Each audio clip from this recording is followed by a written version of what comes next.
Hey everyone, thank you for coming in. It's really beautiful to see so many people Saturday morning after the Friday night in beautiful Tbilisi.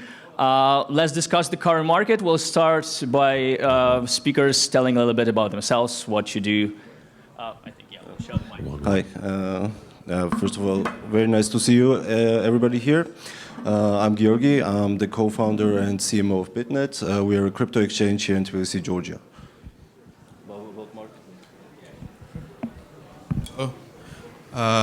It's happy to be here. My name is Vardan Khachaturyan. I am the Chief Legal Officer of Fastex. We are an ecosystem in Web3 and we have presence in almost all the markets. We have a centralized exchange. We have NFT marketplace, physical NFT shops in Dubai. We have our own chain, Layer 1, Bahamut, and the coin Fast token. And we have metaverse, we have payment systems, so covering almost all types of services and products in Web3.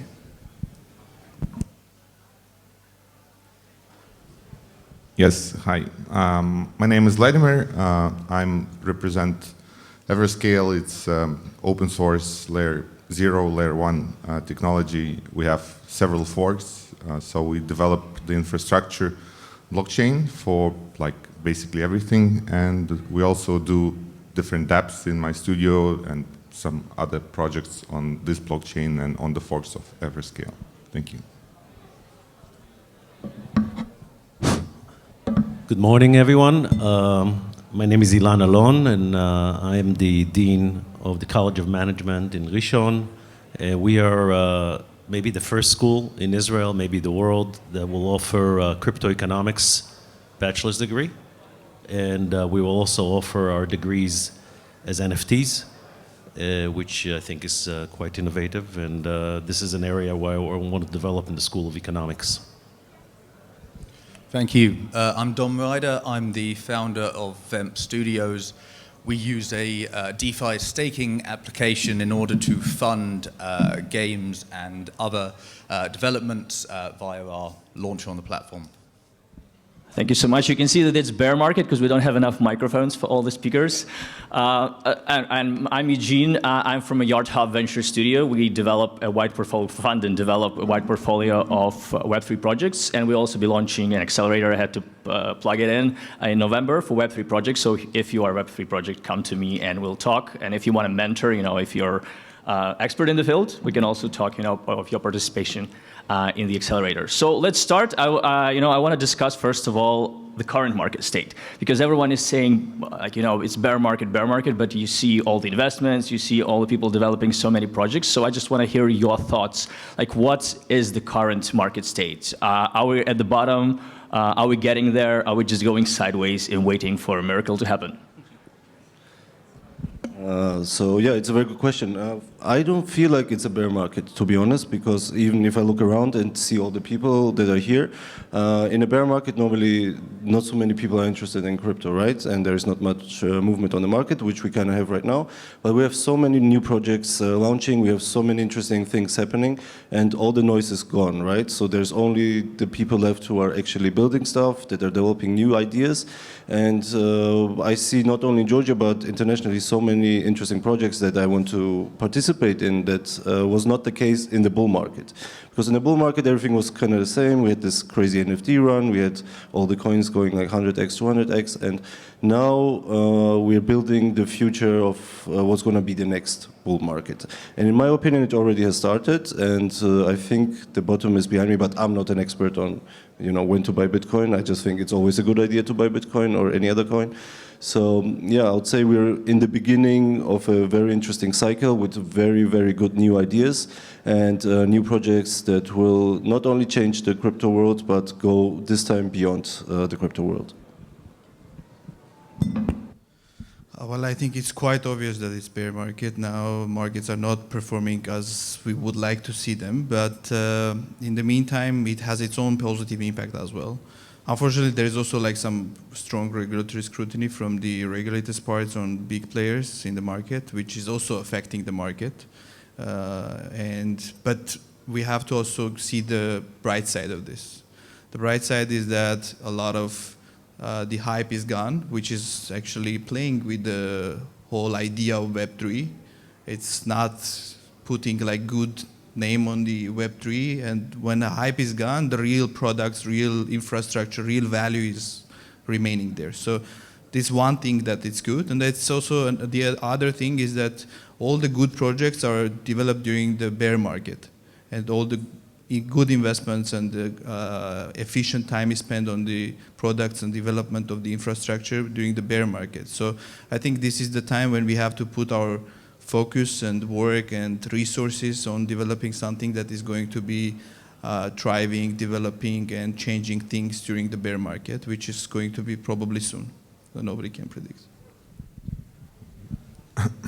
Yes, I totally agree with previous speakers. I would add to that that probably, in my opinion, we entered the phase of mass adoption or main adoption of blockchain. Before that, when the bull market was, it was more of like early adopters still. Now we are like in the main phase of adoption of the blockchain technology. I see it due to the requests that we have for the infrastructure, for layer 0, layer 1, for dApps. It's mostly traditional finance, traditional brokerage companies, exchanges, you know, the big names, commercial banks, etc. So the only thing why I would call it a bear market, because we entered the stage at probably the worst time in economic history with high interest rates. VC markets are generally shrinking.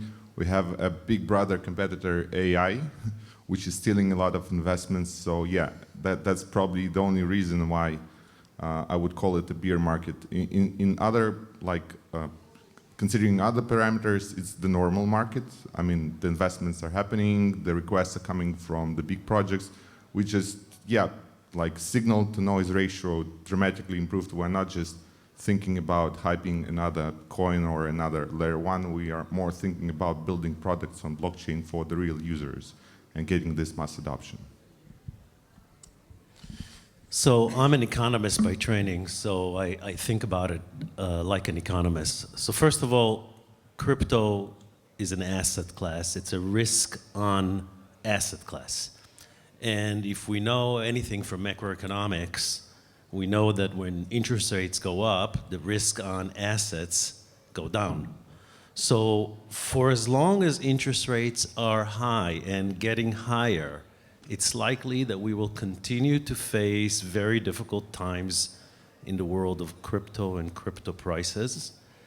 And many people talk about adoption, and I think this is the critical aspect for a new technology. However, adoption is not linear. Adoption is very curvilinear, and it needs a catalyst point. It needs something that will catalyze that growth. Probably it will be the adoption of ETF by financial institutions, which I suspect will happen rather quickly. But the real growth in prices will likely happen when interest rates start going down, or that there is a big catalyst that is driven by, let's say, entrepreneurs like Elon Musk and networks like X that will create kind of awareness among people. I do want to say one thing, you know, because in conferences like this, we talk about Web3 as though everybody in the world knows what Web3 is. But actually, I've done a few informal surveys, and I ask people that are even my age or maybe a little bit younger from the IT industry, and I was surprised to know that even in the IT industry, many people don't know what Web3 is. I talked to the dean of the computer science department in my university, and he too asked me for a definition of Web3. So I thought it's an age thing. And so I tried when I was in the bar last night to ask a few young people if they know what Web3 is. And to my surprise, none of them knew what Web3 is. So we still have a huge gap of knowledge and awareness that we have to overcome. I was expecting that we would already be there. But it seems like we may need another 5 years, maybe even 10 years before we really get to the mass adoption where we want to get. Good to hear from an economist. My background was as a derivatives trader, and then after that I was in wealth management, and then I worked for a traditional VC. And even though my name's Dom, my team call me Doom because I am constantly a perma-bear. And I think that especially getting into crypto for the first time, and everybody on like crypto Twitter is always very optimistic because it pays to be optimistic at the end of the day. Like nobody wants to speak to a developer or someone who's launching a token who has a bearish view because it's not going to give them that confidence. But at the end of the day, I think people are very much underestimating just how many global macro headwinds are against the general market, especially the debt crisis in the US, which is reaching a massive tipping point. They're adding $1 trillion in debt every single month. So 33 trillion, and every 12 months that will increase by a third. That always compounds. And the government pays expenditure on that interest. They are in debt to the Fed. And the interest payments only go up. Well, how does the monetary system work? It is a giant Ponzi. You know, everyone always calls crypto a Ponzi, but they literally borrow money to pay off the interest on the debt that they borrowed previously. By definition, new money pays off old money. That is a Ponzi by trade.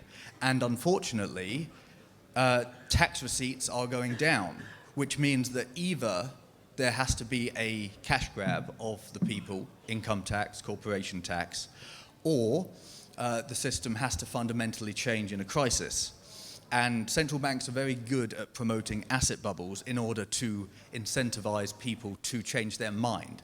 Nothing quite promotes change like a crisis, because everyone hates change by definition.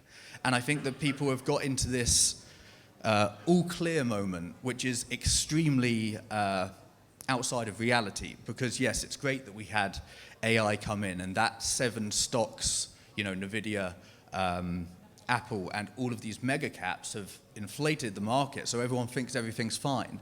The S&P 493 is down on the year, and the S&P top 7 is up over 50%. And because the market capitalization of those 7 stocks is about 50% of the market, everybody believes that the stock market is okay. It's not. It's doing terribly. And to think that Bitcoin and ETH can push that aside is absolutely dreaming. I'm very bullish on Bitcoin because I'm so bearish on the US dollar and the US debt problem. I think that you will see Bitcoin and ETH have a bull run of their own, but the bull run isn't going to be the one that everyone's dreaming of. It will be via a complete depreciation in the value of the dollar. But yeah, I'll go on too long if I carry on about the US debt problem. Yeah, thank you. And I think someone mentioned, you know, the markets being non-linear, but rather, you know, going in cycles. And I think one of the biggest problems of crypto market is that, you know, it looks like a chart of someone going into cardiac arrest. It's just going up and down so hard. And my question is it a sign of, you know, not being mature enough that we have either gold rush or desperation? So it's either we're gonna be super rich or we're gonna die. There's no, you know, steady growth where everyone is just working, building products, steadily growing. It's always either everyone is crazy or everyone is suicidal. What are your thoughts on that? Are we getting there where we can just, you know, work steadily and grow steadily? I think it has a lot to do with, let's say, crypto Twitter, right? Somebody mentioned that already. It pays to be in one direction. So we have these people that at one point they're like, oh yeah, Bitcoin is going to 1 million. And then we have the people who are saying Bitcoin is going to 0. And those people get the most attention in our business. So it's not like some economists giving actual analysis what's happening, but who can create hype. And then the hype turns into dollars because they can push the narrative on X.com or any other platform. So I think when the market matures and the player in the market mature and you know, we learn a little bit more about crypto and the people also get a bit older and understand things better, then we will not have this hype phases so much anymore. Obviously there's going to be some parts like meme coins or whatever that's going to be only built on hype, but I think that Bitcoin will stabilize more as mature the market gets and the participants in the market get mature. Well, I think what we can do are 2 things. First, I think we can compare crypto market with capital markets and see that capital markets are also not performing perfectly at all times. Sometimes they are performing well for a couple of years, and then, you know, things happen, crisis or other things, and then you go to bear market. In capital markets as But no one is expecting like 1,000x like they do in crypto. Exactly, because crypto markets are kind of relatively new. If you compare with the capital markets, probably they were performing similarly hundreds of years ago, or 150, something like that, in US markets, right? For example, the biggest capital markets. But on the other hand, I think we shouldn't tie the blockchain cryptocurrency world with just the cryptocurrency's price and markets. But we have to understand that there is inherent value in the technology, which is important. And you can see adoption of blockchain technology by all the conventional institutions, financial institutions, those that were very bearish about this technology, saying that this is not something that we are interested in, or even tokenization. Like everybody is in tokenization now. All the big players, Blackstone, BlackRock, JP Morgan, Goldman Sachs, all these big names are somehow into the crypto world as well, whether with using just the technology or investing in them or creating assets that are tied to cryptocurrencies. So I think that's more important to focus on rather than just take a look at the price of Bitcoin or some other speculative assets, because at the end of the day, those are all speculative assets. And price is going to fluctuate, and that doesn't mean that the faith and the faith of technology is depending on this. Yep. There were a couple interesting points that I would like to add on. So the first one about the debt crisis, I totally support it. So we have to understand that like crypto blockchain space, yeah, it's like a bubble, but it's a bubble inside of a bigger bubble, which is like debt markets, equity markets, etc. So that's why, unfortunately, I'm also very bearish on this debt crisis. I hope, not that I hope, but I think that something similar to 2008 is going to happen probably this year or next year for sure. So we have to be kind of aware of this bigger bubble and be kind of prepared for what happens when 2008 in some other form going to repeat itself. So unfortunately, that's something that's probably going to come, and this bigger bubble will burst. That will definitely affect the blockchain bubble. The second thing, I think it's like, like traders, because I came to blockchain about 10 years ago from traditional trading, building this stuff. Like we had kind of a thing that we said that usually when the bullish market, it quickly goes up and quickly falls down. But when it's the bear market, it's usually more like shallow. So it takes some time to evolve, but once it's done, we change the cycle to the bull market. That's why, in this respect, we have to understand that though the market, in my opinion, the conditions for adoption of the blockchain are probably now the best, regulators caught up, commercial institutions caught up. Like I see the projects that we're building, integrating with the government IDs, with the commercial banks, it's nothing like that was possible even a couple of years ago. So the quality of the projects that we're doing on blockchain are incomparable right now. But the thing is that it will take some time for this to evolve and to go through this bear market cycle. But once it happens, once the crisis finishes, I'm totally bullish.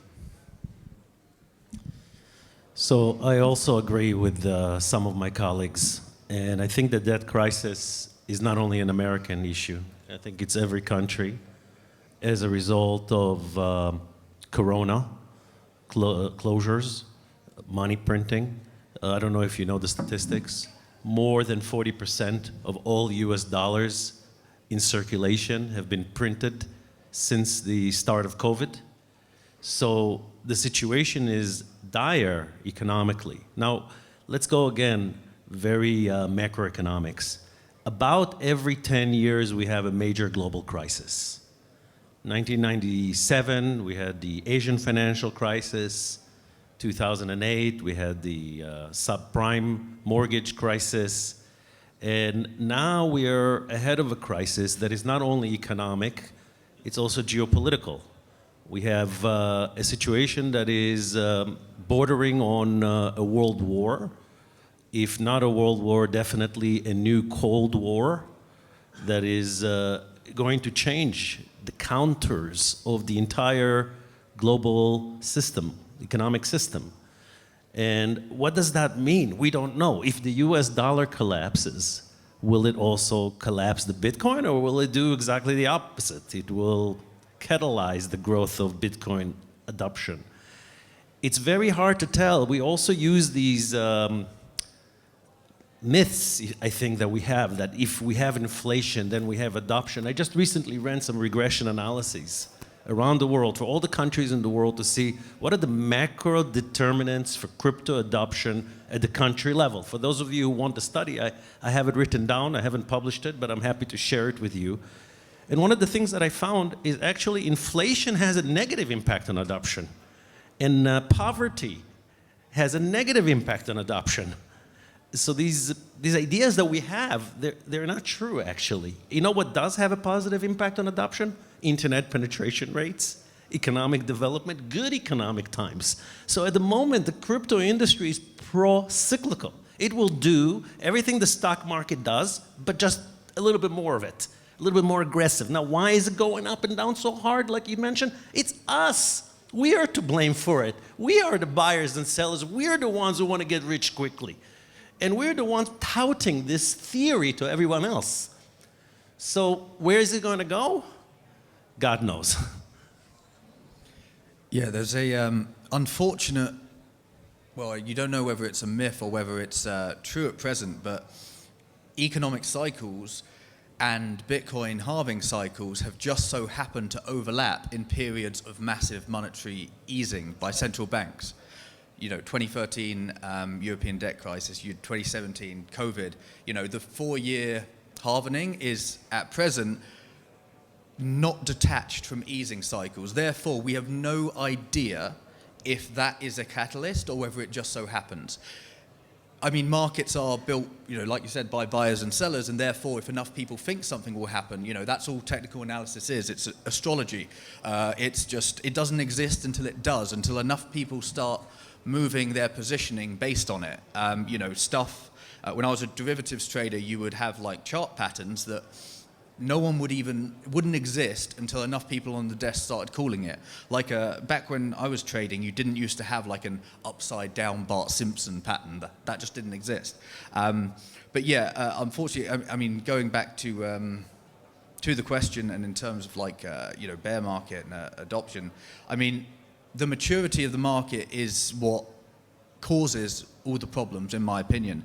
VEMP Studios, we have our own token, VEMP, and I cannot tell you the frustration of coming from a VC and a equities background and then launching a token, because it's the only industry in existence where you can either succeed or you're a scammer and you stole all of the money. There's no in between whatsoever. If you have a token, then if it goes down, you've stolen all the money. If it goes up, then great, everyone loves you. But the immaturity of the market is a huge, huge problem, because, you know, 99% of startups fail.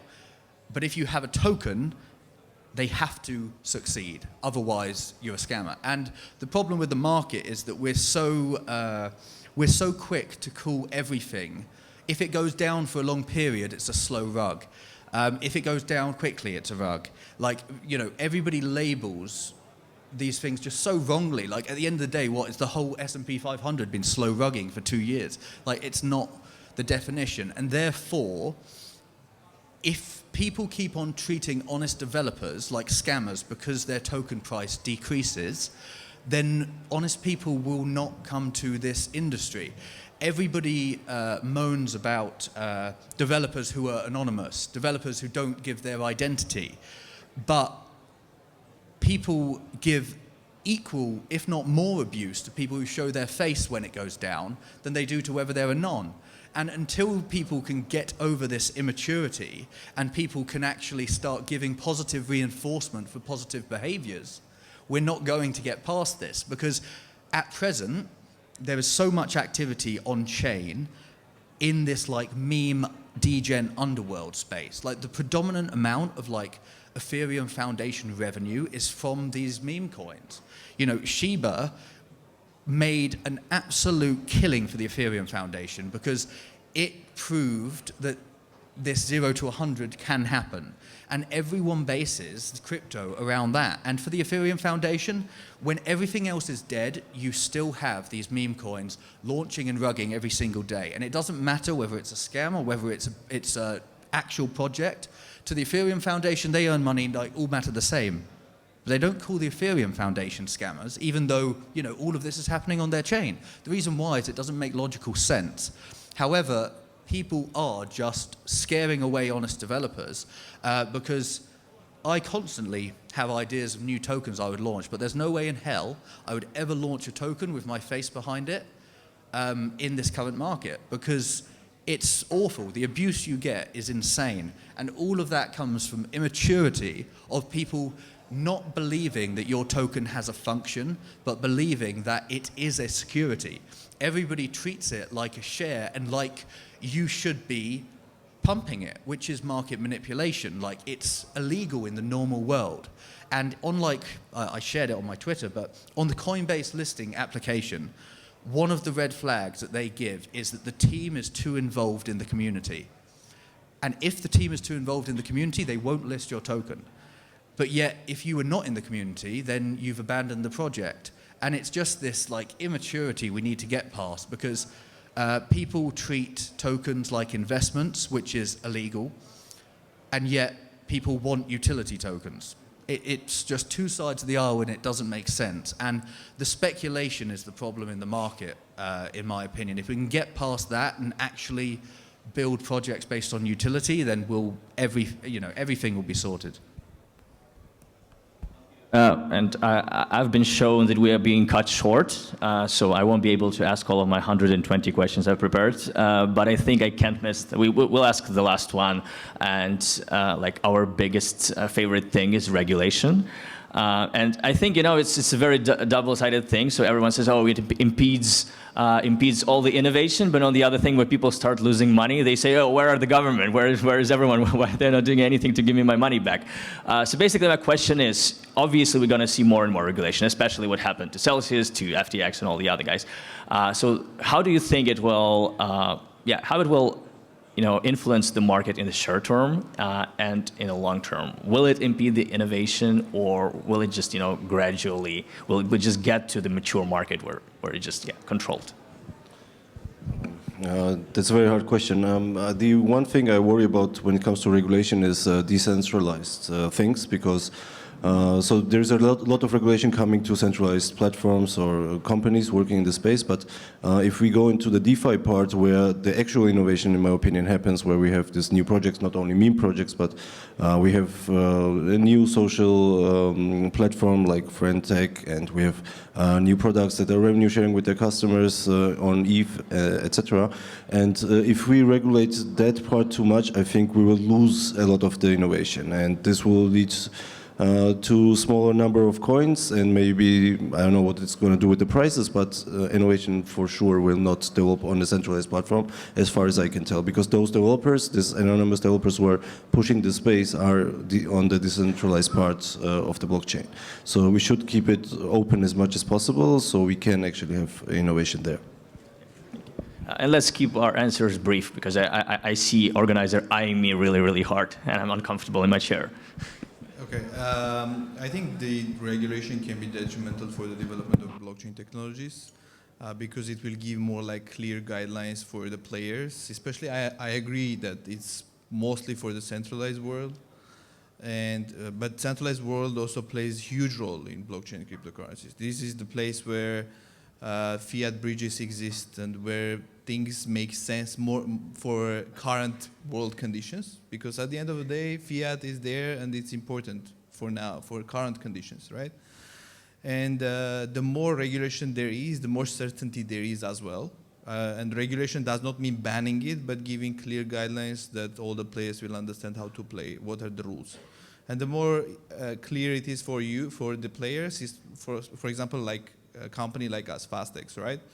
We do need more guidelines, more understanding of what we can do and what we cannot do, what we should do and what we should not do.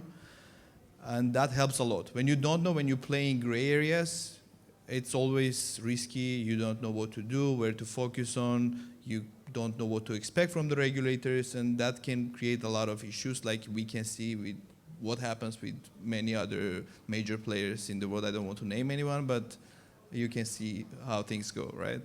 So I think it's very important, and it can be detrimental. Yeah, I remember the story like 10 years ago on the first crypto conferences I went to, there were two camps. So here were sitting regulators, they were super anti-crypto, and here were sitting crypto guys and saying, we don't need any regulation, it's going to be fine. And I was probably the only one who was telling, look, when the regulation will come in any form to the crypto will skyrocket.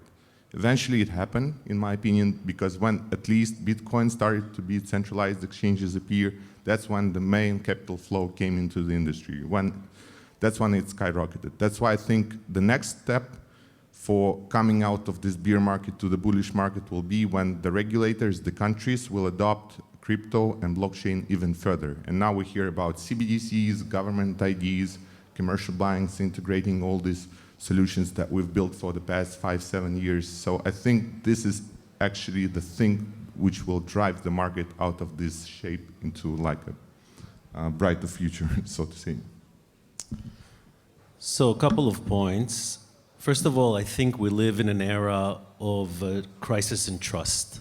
And this crisis of trust started with COVID and the WHO and other international institutions that we thought we could trust, and we found out that maybe they're not as trustworthy as we expected. And this maybe changed our attitude towards all institutions and all government institutions. Now, regulation is a double-edged sword. It could be good, as some of the speakers have mentioned, because it provides some organizations and a bit of trust to investors that they are protected, but it can also be very bad. You know, people asked me about why during the period of Donald Trump, the American economy did very well. And what I usually answer is that Trump's policy was that for every new law that you offer, you need to cancel 2 previous laws. So you need to reduce the regulatory burden on entrepreneurs and on this particular new industry. And when Gary Gensler became the SEC chair, after listening to him and watching his class in MIT, I was very hopeful that there is a person who really knows crypto and he can really get this regulatory environment under order so the industry can grow. But it doesn't seem that that is what he's doing. It seems as though, you know, the regulators are viewing crypto as the enemy. I think it's still the case in many countries. And as a result, we need to educate the educators, the regulators. We need to educate them on the benefits to the nation state which they represent. And I think countries like El Salvador have realized it. The United States is still not there, and obviously that's the key catalyst for growth. Thanks. Yeah, I think there's a fundamental misunderstanding of. Well, it's not really a misunderstanding. The regulators state their intent is to protect the consumer, which to rational people makes it seem so crazy when the regulations are massively unclear. And I've worked in, FCA, Financial Conduct Authority, regulated environments all throughout my career before crypto, and it doesn't get better. Like, they purposely make everything a gray area, because the regulations themselves are not there to protect the consumer. They are there as an effective taxation from the government to fill their coffers. And the grayer you can make it, it means that when somebody is an adversary, whether it be political or whether it be an institution doing something wrong, if you have grey area regulations, you can always find something. And this is what I say to a lot of my advisory clients, is that all you can do is try and demonstrate that you have done everything right. Get the legal opinion letter, consult with lawyers. At the end of the day, if they want to come after you, they will find something. And that is because it is written in the way that they can find something. Grey area is not a byproduct of the regulator. It is the regulator. They're doing it on purpose. The misunderstanding is that people think that they are actually trying to protect the consumer. which they are not and never have. Regulators are always backwards looking.